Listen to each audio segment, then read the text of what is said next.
Êtes-vous sûr d'être seul en ce moment? Je ne cherche pas à dramatiser. Je veux dire, vraiment, regardez autour de vous, fermez les onglets, baissez les lumières. Sentez-vous la température dans la pièce? A-t-elle changé depuis que vous avez commencé à regarder? Vérifiez l'heure. Quelle heure est-il chez vous? Parce que ce que je vais vous dire, vous le garderez en mémoire. Et certains disent que lorsqu'on le comprend, vraiment, les choses commencent à changer. Je n'y croyais pas jusqu'à ce que cela m'arrive. J'étais radiologue, 15 ans dans le domaine. Et ce que j'ai vu sur cet écran, une nuit, un scanner, a détruit les fondements de tout ce que je croyais savoir. Pas seulement sur la médecine, sur la réalité. Ce n'est pas une histoire de fantôme, ce n'est pas une légende urbaine, ou un plat de pâtes effrayant. Je ne suis pas là pour vous divertir. Je suis là, parce que je ne peux plus supporter ça seul. J'ai besoin que quelqu'un entende ce qui s'est passé. Parce que si j'ai raison, ce n'est pas fini. Alors abonnez-vous si ce n'est pas déjà fait. Vous aurez envie d'être là quand je vous dirai la suite. Promis, je ne vous laisserai pas seul avec ça. Commençons. Je m'appelle Dr Noari. Pendant près de 20 ans, j'ai été radiologue diagnostique, spécialisé en urgence et en neuroimagerie. Si vous avez déjà passé un scanner ou une IRM dans un hôpital du Midwest, il y a de fortes chances que vos résultats soient passés entre mes mains. Je travaillais de nuit, je préférais ça. Moins de chaos, moins d'interruptions. Juste moi, les écrans et le bourdonnement des machines. Ce silence me réconfortait. Avant, j'ai quitté l'hôpital l'année dernière. J'ai dit aux gens que c'était un burn-out, mais ce n'est pas vrai. Je suis parti à cause d'un seul scanner, une seule image impossible. Et depuis, je ne peux même pas passer devant une clinique sans avoir la chair de poule. À l'époque, je travaillais au centre médical Sainte-Hélène, un petit hôpital urbain, soudé et efficace. J'avais travaillé de nuit pendant des années. Cela correspondait à mon rythme. Un café à 18h, 2 tartines de pain grillé au beurre de cacahuètes, toujours croustillantes, avant de sortir. J'aimais mes routines. Elles donnaient une impression de contrôle. Mais certaines nuits, le contrôle s'échappe. J'avais l'habitude de garder une petite lampe de poche accrochée à ma ceinture, même si tout le service d'imagerie était éclairé par des détecteurs de mouvement. C'est stupide, mais je détestais passer devant le couloir qui menait aux archives. La lumière de détection de mouvement était toujours un peu trop lente. Ce moment d'obscurité avant qu'elle ne s'allume. Je retenais mon souffle à chaque fois. Et ma montre, son tic-tac était plus fort la nuit. Ou peut-être était-ce simplement le cas pendant ces heures lourdes, éclairées par les néons, où le monde semble suspendu où chaque craquement du plafond résonne comme des pas au-dessus de ma tête. Il faut que vous compreniez, les radiologues sont des sceptiques entraînés.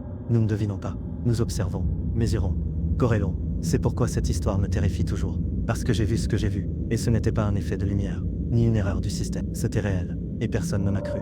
Même maintenant, j'ai du mal à me résoudre à y repenser. Je fais des cauchemars, pas ceux d'Hollywood. Ceux-ci sont plus silencieux, plus lents, comme si j'étais de retour dans la salle de lecture, et que le scanner se chargeait à nouveau, comme si quelque chose était derrière moi, juste hors champ, en attente. Je ne vous dis pas ça pour attirer la compassion. Je vous le dis parce que quelque chose a changé cette nuit-là. Quelque chose à regarder à travers l'écran. Et une fois que vous le voyez, ça ne vous lâche plus. Les gardes de nuit en radiologie sont une étrange sorte de l'herbe. Vous vivez dans un monde que la plupart des gens ne voient pas. Les néons bourdonnent comme des insectes lointains. Le carrelage est toujours légèrement froid sous vos chaussures. Le système de ventilation ronfle un peu trop fort dans certains coins et pas assez dans d'autres. Ce qui donne une sensation d'air irrégulier, comme s'il respirait. Mon poste était niché dans une pièce d'angle au 2e étage. Radiologie, il y avait 2 postes PAC, chacun avec 2 écrans, et un tableau mural, où j'épinglais les demandes d'admission. Les chaises craquaient quand on se penchait en arrière. Et malgré tous les efforts du service informatique pour réparer, l'un des écrans clignotait toujours lors de l'affichage des coupes axiales du scanner. Mais au bout d'un moment, ces bizarreries deviennent familiers, comme un bruit blanc en fond sonore. La plupart des nuits, j'étais seul. Les techniciens en bas envoyaient les scanners, via le système interne. Je recevais l'alerte, je lisais l'étude, je dictais mes résultats au système vocal, puis je les renvoyais, propres, prévisibles. On apprend à lire plus que des images, on lit des rythmes. Un enfant qui tousse devient une radiographie pulmonaire. Un vieil homme pris de vertige dans la cuisine se transforme en scanner crânien. Chaque image raconte une histoire. Et dans cette pièce, où la seule vraie lumière provenait de la lueur des écrans, je me sentais étrangement maître de la situation. Jusqu'à ce mois-là, nous avons commencé à recevoir ce que nous appelions des scans statiques. Ce n'est pas un terme officiel, c'est juste ce que nous disions lorsqu'un fichier présentait des problèmes. Images déformées, séquences mal alignées, parfois un scan apparaissait horodaté, mais sans dossier patient correspondant. Nous le signalions au service informatique, posions les épaules et passions à autre chose. Les scanners statiques ne me semblaient pas importants à l'époque, juste un autre problème logiciel. Mais avec le recul, je me demande si ce n'était pas la première faille. Sainte-Hélène n'était pas un hôpital hanté. Pas de rumeurs, pas d'incendie tragique ni d'aile abandonnée. Juste un établissement de taille moyenne avec des lumières vacillantes dans les couloirs et des distributeurs automatiques qui avalaient la monnaie. Le concierge de nuit, Edwin, nettoyait le couloir de radiologie vers 3h du matin, sifflant toujours quelque chose de bas et de discordant. Parfois, il me faisait signe à travers la vitre et continuait son chemin. J'aimais ça. C'était humain. Et puis, il y avait Laura, la technicienne de nuit en scanner. La trentaine, vive, sarcastique, capable de faire fonctionner un scanner les yeux bandés. Elle avait toujours une thermos de thé au citron sur elle, et portait une montre digitale qui sonnait toutes les heures. C'est elle qui remarquait les anomalies avant moi. Noah, dit-elle un soir en se penchant dans l'embrasure de la porte, son thé à la main. As-tu remarqué que la caméra de la chambre 3 est en panne depuis 3 nuits d'affilée? Mais les images enregistrent toujours des mouvements. Je n'y ai pas prêté attention. Probablement un retard de maintenance. Peut-être que le capteur infrarouge était en panne. J'aurais dû faire plus attention. Ces petits détails, le scintillement des lumières, l'ascenseur qui sonnait mais personne ne sortait, la façon dont mon écran reculait parfois d'une demi-seconde, comme s'il diffusait quelque chose d'autre. Ces instants passaient comme des grains de poussière dans un faisceau lumineux. On les voit, mais on ne pense pas qu'ils signifient quoi que ce soit. Jusqu'à ce qu'un soir, on réalise qu'on s'est trompé. L'appel est arrivé par le système de beeper interne, un bip numérique aigu qui a tranché le silence comme une lame. J'étais en train de lire une IRM de la colonne lombaire, quand le bourdonnement a retenti. Le message était court. C'était médecine générale. Priorité urgence. Salle 19. Préparé pour scanner immédiat. J'ai reculé ma chaise, me suis massé les tempes et attrapé l'interphone pour alerter le scanner. Laura, on a une médecin généraliste de la salle 19. Vous êtes prête? Il y a eu un silence, un peu plus long que d'habitude. Puis sa voix, saccadée. Ouais. Préparation en cours. Envoi de la demande. Quelques secondes plus tard, l'ordonnance s'est affichée sur mon écran. Femme. 28 ans. État mental. Altéré. Malaise à domicile. Insensible à l'arrivée. Pas d'antécédents. Pas même un nom. Juste le code d'admission. CL08. Un brancard roulait devant la paroi vitrée du service de radiologie de B. Laura marchait derrière, le visage tendu. J'ai remarqué quelque chose d'étrange, presque immédiatement. 2 infirmières encadraient la patiente, mais elles ne parlaient pas. L'une d'elles, je crois qu'elle s'appelait Jenna, jetait des coups d'œil par-dessus son épaule, en direction de l'ascenseur d'où elle venait de sortir, comme si quelque chose les suit. Le visage de la patiente était tourné vers moi lorsqu'elles passèrent, et pendant une fraction de seconde, je jure que j'ai cru que ses yeux étaient ouverts. Mais ils ne l'étaient pas. C'était impossible. Le dossier indiquait un score de Glasgow de 3, absence totale de réaction, aucun mouvement des yeux, aucune réaction à la douleur. Mais quelque chose dans son expression lorsqu'elle passa semblait étrange, figé, comme si elle avait vu quelque chose dont elle ne pouvait détacher le regard. J'ai essayé de me calmer. Je me suis reconcentré sur l'écran, me préparant à recevoir le scanner. Le scanner a commencé à 2h58. J'ai observé en temps réel les coupes se remplir. D'abord la mandibule, puis le cerveau. Puis j'ai froncé les sourcils. Le formatage était défectueux. Pas la qualité de l'image, pas un problème. Le scanner était correctement aligné, les données intactes. Mais il y avait un problème de symétrie. Le cerveau était normal, sauf qu'il ne l'était pas. Quelque chose dans les structures médianes. On aurait dit qu'elles observaient. Pas au sens poétique du terme. Je veux dire, il y avait une forme, juste au bord du thalamus, qui semblait. J'ai mis l'image sur pause. Je me suis penché, et dans cette matière grise granuleuse, je l'ai vue. Une forme qui n'avait rien à voir. Un visage, fixant le scanner droit dans les yeux. J'ai cligné des yeux. J'ai rembobiné. J'ai renumérisé les coupes. Elle avait disparu. J'ai examiné des milliers de scanners crâniens dans ma vie.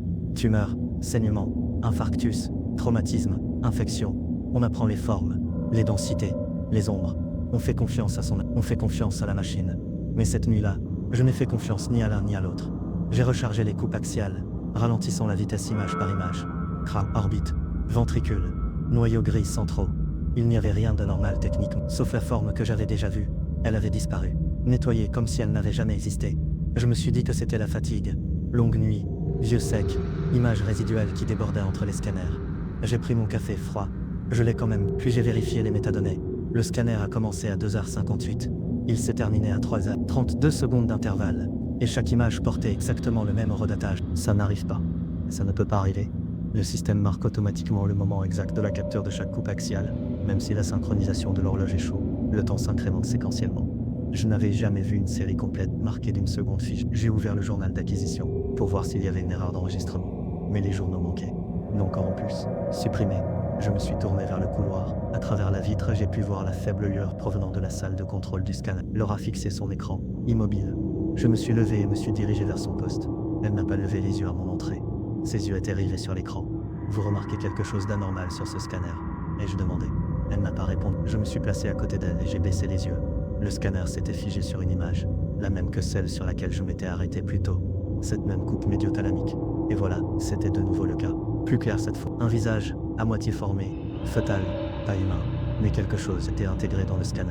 Il regardait vers l'extérieur, comme s'il avait été capturé dans cet instant de séparation entre les dimensions. Je murmurais, presque pour moi-même. Ça ne fait pas partie de son anatomie. Laura parla doucement, sans bouger le regard. Ce n'était pas sur la vidéo en direct quand on la cannait. L'écran était normal. Je la regardais alors. Ses mains étaient serrées sur le bord du bureau. Ses jointures étaient blanches. Laura, ça va? Elle se tourna finalement vers moi, d'une voix caverneuse. Elle a murmuré quelque chose, pendant qu'elle était dans le scanner. Quoi? Je pensais qu'elle était inconsciente. Mais quand je me suis penché, elle a dit « C'est encore en moi ». Ces mots m'ont frappé comme de l'eau glacée le long de l'échine. Nous sommes restés là, silencieux. Le bourdonnement des machines autour de nous est soudain devenu plus fort, intrusif. Puis au bout du couloir, Un bruit. Un léger coup. Un coup, comme du métal sur du carrelage. Nous nous sommes figés. Je suis sorti, m'attendant à voir une infirmière, ou peut-être Edwin faire sa tournée. Mais le couloir était vide. Des lumières vacillaient au fond. Et la porte de la salle de radiologie 3, celle qui était restée inutilisée depuis des semaines, était entrouverte. La salle 3 n'était pas censée être utilisée. La dernière fois que quelqu'un y avait mis les pieds, c'était il y a plus d'un mois. Un des panneaux du plafond s'était effondré lors de travaux de maintenance, et tout l'espace avait été marqué pour réparation. Mais la porte était ouverte, juste assez pour suggérer que quelqu'un était entré, et n'avait pas refermé la porte derrière lui. Le couloir semblait plus froid. Je me disais que c'était juste la climatisation qui se mettait en marche pour la nuit. Mais l'air ne semblait pas circuler. Il semblait immobile, lourd. Je me tournai vers Laura, toujours clouée sur place. « Reste ici », dis-je en essayant de garder une voix égale. Alors que je marchais vers la chambre 3, les lumières au-dessus de moi clignotèrent une aille. Pas toutes en même temps, mais séquentiellement, comme si quelque chose bougeait juste devant moi, déclenchant les détecteurs de mouvement un pas avant mon arrivée. J'hésitais juste devant la porte. La plaque indiquait « Salle d'imagerie 3, interdiction d'entrée ». À l'intérieur, la lumière était allumée. Une faible teinte jaune, comme une vieille ampoule à incandescence oubliée. Ma main plana sur la poignée, et puis les coups cessèrent. J'ouvris lentement la porte. La pièce semblait intacte. Équipement recouvert de plastique, poussière sur le clavier de la console, une silhouette floue au sol à l'emplacement d'un écran. Mais la chaise devant la console était tournée vers la porte, comme si quelqu'un était assis là, à m'observer. Je suis entré, le cœur battant à tout rompre. Et puis j'ai vu l'écran. Il était allumé. L'écran, celui qui n'aurait pas dû être alimenté, brillait faiblement, affichant une seule image figée. Un scanner. Le même patient, même horodatage. Mais cette fois, l'image n'était pas celle d'un cerveau. C'était une tranche de ma poitrine. Je l'ai fixée, figée. Mon esprit cherchait désespérément une explication. Mais c'était ma cage thoracique. La courbure de ma cage thoracique. Le clip chirurgical sur mon poumon gauche, prélevé lors d'une biopsie 3 ans plus tôt. Impossible de s'y tromper. Je n'avais pas passé d'examen récemment. Pas de nouvelle ordonnance. Pas de dossier dans le système. Mais elle était là. Et au centre du scanner, niché entre mes poumons, se trouvait une forme. Pas vraiment une masse. Pas vraiment une ombre. Mais familière. Le même visage. Les yeux écarquillés. La bouche légèrement entr'ouverte. Comme s'il hurlait en cible. Je reculais en titubant, manquant de renverser la chaise. J'attrapais le clavier pour éteindre l'appareil. Mais avant même de le toucher, l'écran devint noir. Juste noir. Pas d'arrêt. Pas de scintillement. Juste disparu. Je me retournais et me précipitais. Je retournais dans le couloir, passant devant les lumières vacillantes. En passant devant la radiologie 2B, je vis Laura faire les 100 pas, la tête entre les mains. Quand elle me vit, elle cria. Le scanner a disparu. Le fichier entier s'est effacé tout seul. Je ne m'arrêtais pas. Je continuais mon chemin jusqu'à la salle de pause. J'étais assis là, dans le noir, le souffle court. Mes mains tremblaient, sans cesse. J'entendais le bourdonnement du distributeur, le léger cliquetis de quelque chose qui se détachait à l'intérieur. Puis j'ai reçu le message. Mon terminal de travail a sonné. Série d'examens incomplète. Examen complémentaire requis. Salle 3. La demande ne provenait pas des urgences. Elle ne provenait de personne. Le système indiquait qu'elle provenait de la radiologie. Mais pas de nous. Juste un identifiant utilisateur vide. Je restais figé, les yeux rivés sur l'écran. Série d'examens incomplète. Examen complémentaire requis. Salle 3. J'ai vérifié à nouveau le journal des demandes, cherchant désespérément un problème ou une piste logique. Rien. Pas d'identifiant technicien. Pas de numéro de demande. Pas de médecin traitant. Le champ indiquait simplement « Origine inconnue ». Cela n'arrive jamais. Notre système est verrouillé. Circuit fermé. Impossible d'y accéder sans identifiant interne et identifié. Même les examens de test sont automatiquement étiquetés. Mais ça n'était pas étiqueté du tout. Je me suis levé, et pendant un instant, tout m'a semblé trop silencieux. Le grondement sourd des systèmes du bâtiment, le bourdonnement lointain de la salle des générateurs, disparu. Juste un silence. J'ai pris mon téléphone pour appeler la sécurité, mais l'écran était noir. Pas éteint, juste éteint. J'ai appuyé sur le bouton marche-arrêt. Rien. J'ai essayé d'actionner l'interrupteur du plafonnier. Il a cliqué, mais aucune lumière ne s'est allumée. Puis je l'ai entendu à nouveau. Ce même tapotement. Seulement maintenant, c'était plus rapide, plus proche. Pas du couloir, de derrière le mur de la salle de repos. Je me suis reculé lentement, le souffle coupé. Et puis, les lumières ont explosé. Chaque ampoule du plafonnier a éclaté dans une série de craquements saccadés, le verre pleuvant sur le linoléum. Pendant une fraction de seconde, la pièce s'est illuminée d'un éclair blanc. Et dans cet éclair, j'ai aperçu une silhouette. Debout, juste devant la petite fenêtre rectangulaire de la porte de la salle de repos. Aucun détail, aucune couleur. Juste une silhouette, parfaitement immobile, observant. J'ai laissé tomber ma tasse de café. Elle se brisa bruyamment, mais la silhouette ne broncha pas. Je m'avançai vers la porte, plus instinctivement que rationnellement. Et ce faisant, les gyrophares s'allumèrent, baignant le couloir d'une faible lumière rouge clignotante. Mais le couloir était vide. Pas d'ombre, pas de silhouette. Rien.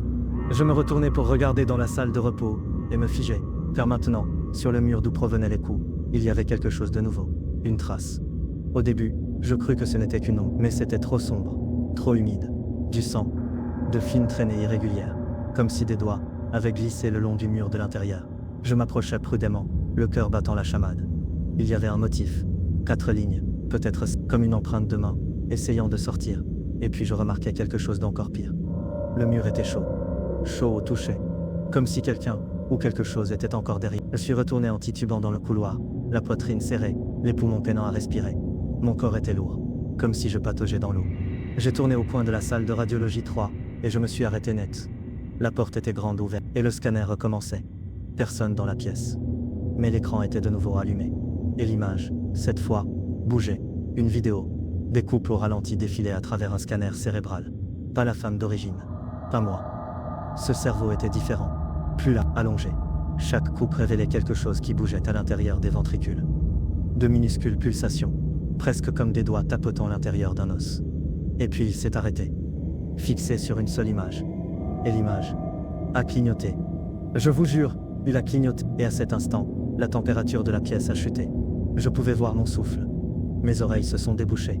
Et puis le haut-parleur au-dessus de la console, celui que nous utilisons pour les alertes système, s'est mis à crépiter. Une voix s'est fait entendre. Fait féminin. Chuchote. Aidez-moi. Ce n'est pas fini. Cette fois, chuchotée, confuse, presque mécanique, a fait vibrer quelque chose en moi. Je me suis éloigné de la console en titubant, les mains tremblantes. À peine capable de respirer. Aidez-moi. Ce n'est pas fini. Les mots se sont répétés une fois. Puis le haut-parleur s'est éteint. J'ai regardé vers la porte, m'attendant à voir quelqu'un entrer. Peut-être Laura, peut-être la sécurité, quelqu'un. Mais il n'y avait personne. Je me tenais dans l'embrasure de la porte. L'air froid me serrant, les yeux fixés sur le scanner encore brillant sur l'écran. Et c'est là que j'ai remarqué quelque chose que je n'avais jamais vu auparavant. Le nom, sur le scanner. Il avait été mis à jour. Plus le code d'admission, plus l'identifiant de mon patient. Juste un seul mot. Reed. Mon nom. Pas d'initiale. Pas de date de naissance. Juste moi. Je suis sorti de la pièce à reculons et me suis dirigé, à moitié hébété, vers le terminal de mon poste. J'ai essayé de me connecter aux archives du PAX pour vérifier le dossier du patient. Accès refusé. J'ai ressaisi mes identifiants. Refusé à nouveau. Mon accès avait été révoqué. En plein milieu de mon cerveau. J'ai essayé la commande de l'administrateur principal, que nous utilisions parfois pour la récupération après incident. Toujours bloqué. Un seul nom. Resté connecté. Dr Peter Lennox. Mon ancien médecin traitant. Il avait pris sa retraite 3 ans plus tôt après un AVC. Cela n'aurait pas dû être possible. Lennox était parti. Mais sa carte d'identité était la seule active dans le système. J'ai appelé le service informatique. Pas de réponse. J'ai essayé de joindre Laura à nouveau. Interférence. L'interphone a vibré. Quelqu'un d'autre a décroché. Radiologie. Qui est-ce? Ai-je demandé. Un silence. Puis c'est. Vous n'auriez pas dû l'ouvrir. Clic. Délai d'attente. J'étais là, tremblante, essayant de comprendre ce qui se passait. Mon cerveau rationnel cherchait désespérément une explication. Peut-être une farce, peut-être un bug système, peut-être qu'un patient avait volé mes identifiants et usurpé mon accès. Mais soudain, je me suis souvenu de quelque chose. Laura. Je courus vers la salle de contrôle en l'appelant. Pas de réponse. Le scanner était toujours allumé, bourdonnant doucement. Mais le thermos de Laura était par terre, une flaque de thé s'étalant sur le linoléum. Sa chaise tournait doucement, comme si quelqu'un venait de se lever. Et sur son écran, un autre scanner s'était chargé. Cette fois, c'était un PTCT du corps entier. Patient, Laura Miles. Horodatage, 17 mars 2019, 3h17. Son corps entier était visible. Organes intacts, aucune pathologie évidente. Sauf que dans sa cage thoracique, entre ses côtes, se trouvait cette même forme impossible. Plus grande maintenant, plus définie, comme quelque chose qui grandissait, se nourrissait. L'image s'agrandit automatiquement. Le crâne de la chose, il avait maintenant des dents, dérangées. J'ai regardé vers la salle d'examen, vide, lumière allumée. Mais le panneau intérieur, où se trouvait la console du radiotechnicien, était maculé de sang. 4 lignes, traces de frottement. Elle n'a jamais quitté la pièce. J'ai retourné à mon terminal, désespéré de retrouver les journaux. N'importe quoi pour montrer ce qui s'était passé. Et il y avait une entrée. Une nouvelle demande d'examen, passée par Peter Lennox. Examen demandé, Dr Noah Reeds, séquence complète. Salle 3, 3h17. Et en dessous, une note. 3e sujet observé, consommé, processus en cours. Le lendemain matin, je ne suis pas rentré chez moi. Je n'ai pas dormi. J'étais assise dans le bureau administratif de l'hôpital, exigeant de parler à qui voulait bien m'écouter. Gestion des parler à qui voulait bien m'écouter. Gestion des risques. Informatique. Responsable radiologie. N'importe qui. On m'a dit que le système avait rencontré un problème temporaire. Maintenance imprévue. ont-ils dit. Certains journaux ont peut-être été écrasés accidentellement. Quand j'ai demandé des nouvelles de Laura, on m'a dit qu'elle avait été déclarée malade ce matin-là. Je les ai regardées, hébétées. Je l'ai vue hier soir, elle était là. Elle a scanné le patient. Une des infirmières administratives m'a lancé un regard neutre, empreint de compassion. Ce n'est pas ce que montrent les dossiers. Son badge d'employé était déjà inactif. Je suis ensuite allé à la sécurité et on m'a demandé de visionner les images du couloir du scan. Le gardien, Sam, un type que je connaissais depuis des années, haussa les épaules en ouvrant le dossier. Vous êtes sûr de l'heure? De 3h à 3h30 du matin, dis-je. Salle 3, couloir de contrôle. Il lança la vidéo. Le couloir était vide. De 2h45 à 3h30. Aucun mouvement, aucun patient, pas de Laura, pas de moi. Tout avait été effacé. J'ai demandé les images internes de la salle 3. Sam hésita. Cette salle est inactive. Les caméras sont débranchées depuis février. Elle est signalée comme hors service. Je partis sans un mot. Le lendemain, un rapport d'hôpital fut publié concernant un dysfonctionnement du système d'autodensitométrie ayant entraîné une perte de données lors d'un examen non critique. Aucun nom n'était mentionné. Aucun patient n'a été admis sous le numéro L088024. Les urgences n'avaient aucune trace de l'admission de la femme. Pas d'admission, pas de sortie. J'ai retrouvé le docteur Kellerman, le médecin urgentiste, qui avait passé la première ordonnance. Il se souvenait à peine de la nuit. Je ne vois pas de quoi vous parlez, a-t-il dit. Je n'ai pas fait de scanner crânien. Certainement pas à 2h46 du matin. Êtes-vous sûr de ne pas perturber les patients? Lorsque j'ai insisté, son ton m'a changé. Je vous suggère de prendre un peu de repos, Dr. Hills. Le burn-out est une maladie grave. Il s'est éloigné. D'un coup, tout l'incident est tombé sous le silence. Et pourtant, lorsque je suis retourné à mon poste de travail plus tard dans la semaine, le système avait été effacé. Mais quelqu'un avait laissé une seule image, une coupe de scanner vierge. Aucune anatomie, juste des parasites. Sauf faiblement, si on inclinait la tête et ajustait le contraste, on distinguait encore la silhouette d'un visage. Observation. 3 nuits plus tard, je me suis réveillé à 3h17 précise. Pas d'alarme, pas de bruit, juste la secousse électrique, aiguë, de quelque chose qui clochait, qui m'a tiré du sommeil comme un crochet dans la poitrine. Je vis seul, appartement au dernier étage, animaux interdits. Mais en me redressant, j'ai entendu quelque chose venant du salon. Clic, comme une touche de clavier, puis une autre. Lent, délibéré, comme si quelqu'un tapait sur un clavier. Je me suis approché du bruit, chaque pas résonnant dans ma poitrine. Mon cœur était trop fort, trop lent. Le couloir s'étendait plus loin qu'il n'aurait dû. J'avais la bouche sèche, l'air avait un goût métallique. Mon ordinateur était allumé, l'écran brillait. Je ne l'avais pas touché depuis des jours. Sur l'écran, le système PAC était affiché, ouvert, connecté avec mes identifiants. Mais je ne m'étais pas connecté de chez moi depuis plus d'un an. Et puis, sous mes yeux, une par une, l'écran a commencé à se remplir de coupes scannées. Tête, poitrine, abdomen, mon anatomie, en direct. Les horodatage, 3h10, chaque coupe. J'ai tendu la main vers le bouton d'alimentation, hésitant. La dernière coupe s'est chargée, et elle a montré quelque chose d'impossible. Mon crâne, vue intérieure, mais le cerveau manquait. À sa place, cette forme, cette chose, ce n'était plus seulement une esquisse. Elle s'était formée. De longs membres translucides et se recroquevillaient comme des doigts. Une ouverture au centre. Pas Dieu, mais on savait qu'il pouvait nous voir. Et tandis que je fixais avec horreur, l'image bougea. Pas l'écran, le scanner. Il s'inclina légèrement, juste assez pour donner l'illusion que la créature avait tourné la tête. Puis mes haut-parleurs sifflèrent, et j'entendis à nouveau la voix. Grosse. Plus grave maintenant. Vous avez ouvert la porte. Nous apprenons. Mon corps se bloqua. Je ne pouvais plus respirer. Puis les lumières vacillèrent. Et le scanner changea. Ce n'était plus ma tête. C'était la vôtre. Champ nom. Mot. Utilisateur. ID patient. Visionneur. Actuel. Le scanner était toujours en cours de chargement. Coupe par coupe. La chose te cherchait maintenant.